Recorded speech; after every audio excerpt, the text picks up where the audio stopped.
पाप मोचनी एकादशी व्रत चैत्र मास के कृष्ण पक्ष की एकादशी को किया जाता है। पौराणिक मान्यताओं के अनुसार चैत्र कृष्ण पक्ष की एकादशी पापों को नष्ट करने वाली है। इस दिन भगवान विष्णु और माता लक्ष्मी की पूजा का विधान है। आइए इस वीडियो में जानते हैं पाप मोचनी एकादशी क्यों मनाई जाती है और इसकी व्रत कथा क्या है। भगवान अर्जुन से कहते हैं, राधा मंदाता ने एक समय में लोमश ऋषि से जब पूछा कि प्रभु ये बताएं कि मनुष्य जो जाने अनजाने में पाप कर्म करता है उससे कैसे मुक्त हो सकता है। राजा मानदाता के इस प्रश्न के जवाब में लोमस ऋषि ने राजा को एक कहानी सुनाई कि चैत्र रथ नामक सुंदर वन में च्यवन ऋषि के पुत्र मेधावी ऋषि तपस्या में लीन थे।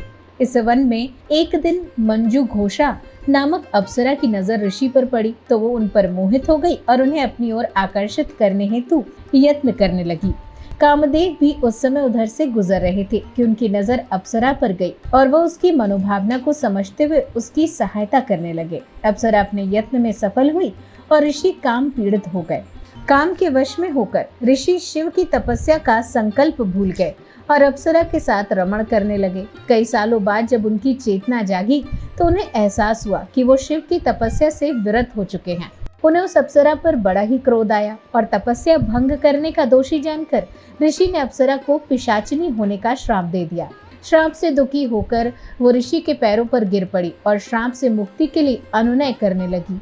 अप्सरा की याचना से द्रवित हो मेधावी ऋषि ने उसे विधि सहित चैत्र कृष्ण एकादशी का व्रत करने के लिए कहा।